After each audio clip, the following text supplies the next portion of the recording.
एकदम last point पे हम लोग आ गए हैं। तो आज का प्रोग्राम आई गेस काफ़ी अच्छा रहा है, आप सब लोगों को कुछ ना कुछ सीखने के लिए मिला होगा। बट एज अ होस्ट मैं आज इतना स्टेज पर नहीं रही हूँ बिकॉज ऑफ माई इंजरीज, और जैसे सबको पता है कि एक्सीडेंट हो गया था and all. And I really appreciate my father कि उन्होंने इस मोमेंट पे भी उन्होंने ये प्रोग्राम ऐसे ही रखा। And I really love him, I want to take him here with you. तो जैसा कि इस सेमिनार का कोई ना कोई मकसद होता है और इसका थीम था education for all. So education सबका हक है, सबको मिलना चाहिए and we have to fight for it.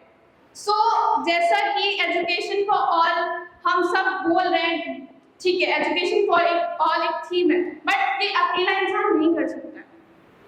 ये हम सबको मिलके करना पड़ेगा। ये एक अकेले इंसान की जिम्मेदारी नहीं है, ये पूरी कम्युनिटी की जिम्मेदारी है। हम सबको मिलके एजुकेशन फॉर ऑल बनाना पड़ेगा।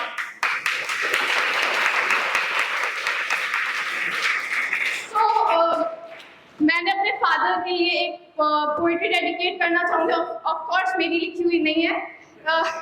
तो उनके माथे पे कहाँ कोई शिकन होती है, उनके माथे पे कहाँ कोई शिकन होती है, जिनमें कुछ करके दिखाने की लगन होती है।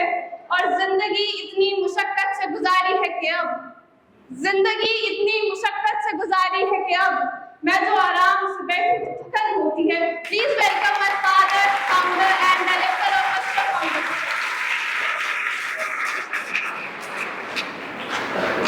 अस्सलाम वालेकुम। मैं क्या बोलूँ, बहरहाल मैं सबको स्टेज पे नहीं बुला सकता था, लेकिन इस सारी मुहिम के पीछे बहुत लोग हैं। इमाद सर ने हमारे बच्चों को पढ़ाया है, अरीब सर ने हमारे बच्चों को पढ़ाया है, किस किस का नाम लूँ, जिन लोगों ने हमारी मदद की है। मतलब हम वाकई कुछ थे नहीं, कुछ है नहीं। ये सब लोग ना मिलते, ये सब लोग ना करते तो कुछ भी ना हो पाता। लेकिन मैं सिर्फ एक गुजारिश करना चाहूँगा, नजमी साहब ने कंप्यूटर एजुकेशन की बात की, तो मैं बताऊँ आपको, हम 4000 रुपये लेते हैं, इसमें कहाँ से कंप्यूटर दे पाए। हमारा बच्चा जिस ग्राउंड से आता है उसकी 20% 30% फेलियर, इस तरह के बच्चे होते हैं। ये कंप्यूटर कैसे सिखा पाए। मैं रिक्वेस्ट करूंगा, आप एक बहुत बड़ा इदारा चलाते हैं टीएमटी, आपने हमारा हॉस्टल भी देखा, सारी चीजें देखी। इन 5 सालों में 6 मकान हम बदल चुके हैं, 6 मकान बदल चुके हैं। और 30 बच्चों को मकान मिलना कितना मुश्किल है, आप अलीगढ़ में समझ सकते हैं। लेकिन मैं बच्चों का हौसला कहूँगा। बच्चों से जब एक हमारा कन्फ्लिक्ट हुआ मकान मालिक से, तो मैंने बच्चों से पूछा, उस टाइम 13 बच्चे थे मेरे पास। मैंने कहा क्या हम लोग 10 दिन रेलवे स्टेशन पे सो सकते हैं? ये मेरे सब बच्चे जानते हैं, सब पेरेंट जानते हैं, जो मैं कहता हूँ वो करने की पूरी कोशिश करता हूँ। मैंने कहा सोच समझ के बोलना, ऐसा भी हो सकता है मैं आपके साथ सोऊंगा।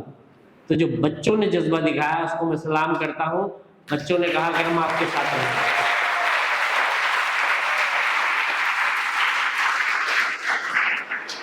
और सिर्फ एक मैसेज मैं पहुंचाना चाहता हूँ, एक दूर बस्ती में शायद ये प्रोग्राम वहीं के लिए ऑर्गेनाइज किया गया था जहां जहां एजुकेशन की कमी थी। मेरा इलाका अल्हम्दुलिल्लाह मुझे समझ पा रहा है और मेरे साथ खड़ा है।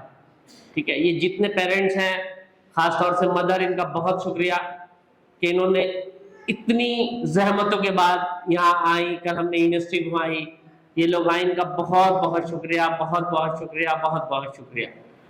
ये प्रोग्राम एक जौनपुर जाने का इत्तेफाक हुआ, तो वहां रन्नो एक जगह है।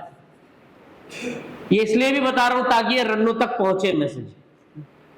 मेरा मकसद है एजुकेशन फैलाना, एक शौक। मेरे इलाके में अल्हम्दुलिल्लाह एजुकेशन का शौक बढ़ रहा है, और मैं आपसे वादा करता हूं, खुदा ने मुझे जिंदगी दी और आप लोगों का साथ रहा, तो मैं अगले 5 साल में एक अच्छी एजुकेशन का लेवल वहां आपको लाके दिखाऊंगा इंशाल्लाह।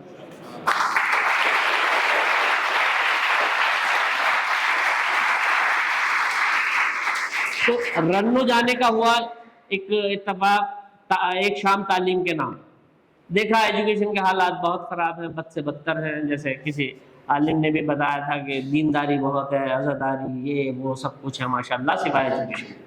तो मैंने उनको कहा, स्टेज पे बैठा हुआ था, मेरी स्पीच आई, मेरे जहन में आया कि इनको निकल लेके आऊँ। मैंने वहीं ऐलान किया कि रिजर्वेशन मेरा रहेगा, खाना मेरा रहेगा, रहना 2 दिन आपका है, आने जाने का रिजर्वेशन मेरा था। कोई, मैंने उनसे कहा कोई आपको 1 रुपया नहीं देना, खाना फ्री है आपका, रहना फ्री है, आप प्लीज आइए। आने से पहले, इस प्रोग्राम की डेट डिसाइड करने से 1 महीना पहले वहां मस्जिदों में, मजलिसों में बाकायदा ऐलान कराया गया है, और उसका नतीजा यह है कि वहां का एक भी बच्चा आज यहाँ नहीं है। मैं ये मैसेज इसलिए कर रहा हूं कि मीडिया तक के जरिए रन्नों तक ये बात जाए कि ये प्रोग्राम आपके लिए ऑर्गेनाइज हुआ था, ताकि आपके अंदर हरारत आए, आप यूनिवर्सिटी को देखें, जाने, पहचाने और ये करें। मेरा जो मकसद है वो एजुकेशन पहुंचाना है। ये एक पोस्टर आप देख रहे होंगे, हम लोगों ने 2 तारीख में एक टेस्ट ऑर्गेनाइज किया है, 2 नवंबर में। हमने सिर्फ 6 बस्तियां ली हैं अपने मुजफ्फरनगर की, गांव लिए हैं। उसमें हमने जो बच्चा 90% से अबव कर रहा है उसको 2000 रुपए इनाम रखा है, और जो 80% से अबव कर रहा है उसको 1000। और मुझे लगता है शायद हमारे यहाँ ये कोई इनाम न ले पाए। ठीक है, मुझे बिल्कुल यकीन है कि ये इनाम कोई नहीं ले पाएगा, उसकी वजह के एजुकेशन के हालात खराब है। लेकिन उसका मकसद ये है कि हम इसे जाने कि बच्चों में चल क्या रहा है, पेरेंट्स को बताएं कि पेरेंट्स में हो क्या रहा है। उसके बाद असफर इन 6 गांवों में फ्री ऑफ कॉस्ट 1 महीना अपनी फैकल्टी भेजकर 2 घंटे पढ़वाएगा, और वो जानना चाहेगा असफर कि आप कितना पढ़ना चाहते हैं, आप भी जानिए कि असफर वाले कितना पढ़ाना चाहते हैं। दोनों तरफ से है। कहीं ऐसा ना हो 20 किलोमीटर में चल के जाए मेरा टीचर, आप कहें नहीं हम तो शादी में। ऐसा ना हो क्लास में टीचर बैठे, बच्चे बैठे हुए हैं, टीचर कहे नहीं साहब आज तो मैं शादी में। हम दोनों एक दूसरे को जाने, और जब एक दूसरे को हम जान लें, अगर लगता है कि हमें लगा आप हमारे काम के हैं तो हम आपके साथ आए, आपको लगे हम आपके काम के हैं तो आप हमारे साथ आइए। देखिए, टेस्ट लेना, इनामात देना, ये मैं कुछ बेहतर नहीं समझता हूं जब तक उस पर काम ना हो। आप पूरे हिंदुस्तान में टेस्ट लीजिए, और अगर उस पर रोड मैप आप नहीं बनाएंगे, उस पर काम नहीं करेंगे, तो उसका हल कुछ होने वाला नहीं। तो मैंने सिर्फ मुजफ्फरनगर को चुना और सिर्फ उनके कुछ खास गांव को चुना, उसी पे मेरा काम है। आप लोगों का बहुत बहुत शुक्रिया, लास्ट में बहुत बहुत शुक्रिया। फिर से मैं कहूंगा, आपने बड़ी जहमतें उठाई, मेरे पेरेंट्स, मैं तल्ख भी बहुत हूं, लेकिन एक चीज आपने इस प्रोग्राम में जरूर देखी होगी, 9:30 का टाइम दिया गया था तो 9:30 पे ही शुरू हुआ। डिसिप्लिन, इसके बिना कुछ नहीं हो सकता है, डिसिप्लिन के बिना कुछ भी नहीं हो सकता। 2 दिन पहले हादसा हुआ, मेरी बेटी की सर्जरी चल रही है। वो जो मेरे 2 टीचर थे, नूर सर और अशरफ सर, वो मेडिकल में ही है, एक BDS है, एक MBBS कर रहे हैं। पहले मेरी भांजी रही उसके साथ, फिर मैंने उनकी वाइफ की स्पीच के बाद उसको भेजा वहां। सर्जरी चल रही, लेकिन हम यहाँ खड़े हैं।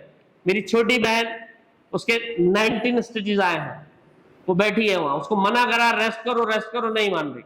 मेरा दूसरा भांजा, उसके 7 स्टिचेस आए, लेकिन ये मानने वाले लोग नहीं है। और मुझे भी लगता है कि ठीक है, अल्लाह ने एक वक्त मुकर्रर किया है मौत का, वो लेट के भी आएगा, वो घर में भी आएगा, वो डॉक्टर के पास भी आएगा। ठीक है, एहतियात जरूरी है जिससे परेशानी न हो। पेरेंट्स को यही से बताना चाहूंगा कि मैं आपके साथ आपको बेवकूफ बना सकता हूं, लेकिन अल्लाह को मुझे जवाब देना है। यकीन जानिए कि मैं अल्लाह से कमिटमेंट हूं कि मैंने आपके लिए बेहतर किया।